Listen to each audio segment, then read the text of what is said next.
ನಮಸ್ಕಾರ ವೀಕ್ಷಕರೇ, JBM ಟಿವಿಗೆ ಸ್ವಾಗತ. ನಾನು ವೀರೇಶ್ ಬೆಳಗೇರ್. ಪ್ರಥಮವಾಗಿ ಎಲ್ಲರಿಗೂ ಶ್ರೀ ವೆಂಕಟೇಶ್ವರ ಜಾತ್ರಾ ಮಹೋತ್ಸವದ ಹಾರ್ದಿಕ ಶುಭಾಶಯಗಳು. ಈ ವೆಂಕಟೇಶ್ವರ ದೇವಸ್ಥಾನದ ಬಗ್ಗೆ ಒಂದು ಸಣ್ಣದಾಗಿ ಒಂದು ಕಿರು ಪರಿಚಯವನ್ನು ಹೇಳಲಿಕ್ಕೆ ಇಷ್ಟಪಡ್ತೀನಿ. 1752ರಲ್ಲಿ ನರಗುಂದ ಹಾಗೂ ರಾಮದುರ್ಗ ಎರಡು ಸಂಸ್ಥಾನಗಳು ವಿಭಜನೆಯಾದಾಗ ಅಂದಿನ ಕೊನೆಯ ಅರಸುವಾದ ರಾಜಾರಾವ್ ವೆಂಕಟರಾವ್ ಭಾವೆಯವರು ರಾಮದುರ್ಗ ಪಟ್ಟಣದ ಅಂದರೆ ಮಲಪ್ರಭಾ ನದಿ ದಡದ ಮೇಲೆ ಶ್ರೀ ವೆಂಕಟೇಶ್ವರ ದೇವಸ್ಥಾನವನ್ನು ನಿರ್ಮಾಣ ಮಾಡಿದರು. ಪ್ರತಿ ವರ್ಷ ರಾಮನವಮಿ ಎಂದು ಆ ಮಹಾರಾಜರು ಉಪವಾಸವಿದ್ದು ಮರುದಿನ ಶ್ರೀರಾಮನ ಮೂರ್ತಿಗೆ ಶ್ರೀ ವೆಂಕಟೇಶ್ವರನ ಅಲಂಕಾರ ಮಾಡಿ ಭವ್ಯವಾಗಿ ರಥೋತ್ಸವವನ್ನು ಆಚರಿಸಿ ನಂತರ ಪ್ರಸಾದವನ್ನು ಸ್ವೀಕರಿಸ್ತಾ ಇದ್ರು ಅನ್ನೋ ಒಂದು ಪ್ರತೀತಿ ಇದೆ.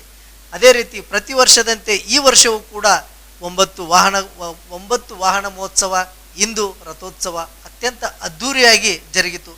ಈ ಒಂದು ಕಾರ್ಯಕ್ರಮಕ್ಕೆ ಸ್ಥಳೀಯ ಶಾಸಕ ಹಾಗೂ ಕರ್ನಾಟಕ ಸರ್ಕಾರದ ಮುಖ್ಯ ಸಚೇತಕರಾದ ಅಶೋಕ್ ಪಟ್ಟಣ್ ಮತ್ತು ಮಹಿಳಾ ಮತ್ತು ಅಭಿವೃದ್ಧಿ ಕಲ್ಯಾಣ ಸಚಿವೆ ಶ್ರೀಮತಿ ಲಕ್ಷ್ಮೀ ಹೆಬ್ಬಾಳ್ಕರ್ ಅವರು ತೇರಿಗೆ ಪೂಜೆ ಸಲ್ಲಿಸುವ ಮುಖಾಂತರ ಜಾತ್ರಾ ಮಹೋತ್ಸವಕ್ಕೆ ಚಾಲನೆ ನೀಡಿದರು. ತದನಂತರ ಸಾವಿರಾರು ಭಕ್ತರ ಮಧ್ಯದಲ್ಲಿ ತೇರು ಎಳೆಯುವ ಮೂಲಕ ಈ ಒಂದು ಜಾತ್ರೆಯನ್ನು ಅತ್ಯಂತ ವಿಜೃಂಭಣೆಯಿಂದ ಸಾವಿರಾರು ಭಕ್ತರು ವಿಜೃಂಭಣೆಯಿಂದ ಆಚರಿಸಿದರು. ಬನ್ನಿ ವೀಕ್ಷಿಸೋಣ. ಆನಂತರ ಏನಿರ್ತದೆ, ಪ್ರತಿ ವರ್ಷ ನಮ್ದು ಇನ್ನೊಂದು ವಿಶೇಷ ಅಂತಂದ್ರೆ ಇದು ತೇರು ಮಾರ್ನಿಂಗ್ ಜಾಗ್ತೀವಿ ನಾವು. ಎಲ್ಲ ಕಡೆ ನೀವು ನೋಡ್ಬೋದು, ತೇರುಗಳು ಸಾಯಂಕಾಲ ಮಾಡ್ತಾರೆ. ಈ ನಮ್ಮ ತೇರು ಹಂಗಲ್ಲ, ವೆಂಕಟೇಶ್ವರ ತೇರು ಮಾರ್ನಿಂಗ್ ಇರ್ತೈತಿ. ಆನಂತರ ಇನ್ನೊಂದು ವಿಶೇಷ ಏನಂತಂದ್ರೆ ಈ ತೇರು ಡೌನಲ್ಲಿ ಒಳಗೆ ಪೂರಾ ಟರ್ನ್ ಮಾಡ್ತಾರೆ, ದೇವ್ರ ಮೂರ್ತಿ ಹೊಸಂಗಿಲ್ಲ ಇಲ್ಲಿ. ಎದಕ್ಕಂತಂದ್ರೆ ಪ್ರತಿ ವರ್ಷನೂ ಅದಲ್ಲಿ ನೋಡ್ರಿ ಇಲ್ಲಿ ಕಾಣಿಸುತ್ತೆ, ಅಲ್ಲಿ ತೇರು ಏನೈತೆ ನೋಡ್ರಿ, ಆ ತೇರಿಗೆ ಇದನ್ನ ಡೌನಲ್ಲಿ ತೇರ ಪೂರಾ ಮೂವ್ಮೆಂಟ್ ಮಾಡ್ತಾರೆ. ನಮ್ದು ವರ್ಷ ಹಂಗಿರ್ತೈತಿ. ಆನಂತರ ಇದ್ರದ್ದು ಬ್ರಾಂಚ್ ಆದಂಥ ಇನ್ನೊಂದು ಮುದುಕವಿ ಗ್ರಾಮದೊಳಗೂ ವೆಂಕಟೇಶ್ವರ ಗುಡಿ ಅದ್ರ ಬ್ರಾಂಚ್ ಇರ್ತೈತಿ. ಅಲ್ಲಿ ಸಾಯಂಕಾಲ ತೇರು ಇರ್ತೈತಿ. ಮತ್ತು ನಿನ್ನೆ ಏನಿರ್ತೈತಿ, ರಾಮನವಮಿ ಪ್ರಯುಕ್ತ ಅಂದರೆ ಇಲ್ಲಿ ಬಾವಾಜಿಗಳು ಅದಾರಲ್ಲ, ಗುಡಿಯವರು ಪೂಜಾರಿಗಳು ಅವ್ರು ಒಪ್ಪತ್ತಿರ್ತಾರೆ. ಆ ಕಾರಣಕ್ಕೋಸ್ಕರ ತೇರ್ದಿಂದ ಮುಂಜಾನೆ ಮಧ್ಯಂತರ ಮಾಡ್ಯಾರ. ಪ್ರತಿ ವರ್ಷ ತೇರು ಜೋರಾಗ್ತೈತಿ. ನಾವು ನೋಡ್ಕೊಂಡು ಬಂದ್ವಿ ಸಣ್ಣವರಿದ್ದಾಗಿಂದ್ರೆ. ವೆಂಕಟೇಶ್ವರ ಎಲ್ಲರಿಗೂ ಒಳ್ಳೇದು ಮಾಡ್ತಾನೆ, ಅದಂದ್ರೆ ಎಲ್ಲರಿಗೂ ಚಲೋ. ಈಗ ಮಲಪ್ರಭೆ ದಡದಲ್ಲಿರುವಂಥ ಶ್ರೀ ಲಕ್ಷ್ಮೀ ವೆಂಕಟೇಶ್ವರ ದೇವಸ್ಥಾನದ ಈ ಜಾತ್ರಾ ಶುಭ ಸಂದರ್ಭದಲ್ಲಿ ನಾಡಿನ ಜನತೆಗೆ ಒಳ್ಳೆಯದಾಗಲಿ ಅಂತ ಭಗವಂತನ ರಥೋತ್ಸವವನ್ನು ಈ ನಾಡಿನ ಈ ತಾಲೂಕಿನ ಜನತೆ ಎಲ್ಲರೂ ಸಹಿತ ಈ ರಥೋತ್ಸವವನ್ನು ಕಾರ್ಯಕ್ರಮದಲ್ಲಿ ಭಾಗಿಯಾಗಿದ್ದಾರೆ. ವಿಶೇಷ ಏನಂತಂದರೆ ಮಲಪ್ರಭೆ ಒಡಿಲಲ್ಲಿರುವಂಥ ಈ ಲಕ್ಷ್ಮೀ ವೆಂಕಟೇಶ್ವರ ದೇವಸ್ಥಾನ ಪುರಾತನ ಕಾಲದ್ದು ಪ್ರಭು ರಾಮಚಂದ್ರ ಸಹಿತ ಇಲ್ಲಿ ಭೇಟಿ ಕೊಟ್ಟಂಥ ತೀರ್ಥಕ್ಷೇತ್ರ. ಈ ಕ್ಷೇತ್ರದಲ್ಲಿ ಈ ವರ್ಷ ಭಗವಂತ ಮಳೆ ಬೆಳೆ ಸಮೃದ್ಧಿ ಆಗಲಿ ಅಂತ ಇಷ್ಟೊಂದು ಜನ ರೈತರು, ವ್ಯಾಪಾರಸ್ಥರು ಎಲ್ಲರೂ ಕೂಡಿ ಈ ಮುಂಜಾನೆ ತೇರಿನಲ್ಲಿ ಎಲ್ಲರೂ ನಾವು ಭಗವಂತನ ದರ್ಶನವನ್ನು ಪಡೆದುಕೊಂಡು ಪುನೀತರಾಗಿದ್ದೀವಿ. ತಮಗೆಲ್ಲರಿಗೂ ಭಗವಂತ ಒಳ್ಳೆಯದು ಮಾಡಲಿ ಅಂತ ಕೇಳಿ.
ಇದ್ರಂತಲ್ಲಿ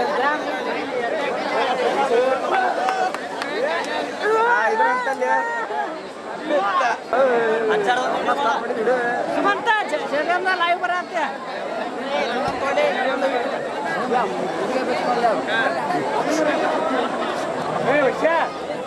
ಓಕೆ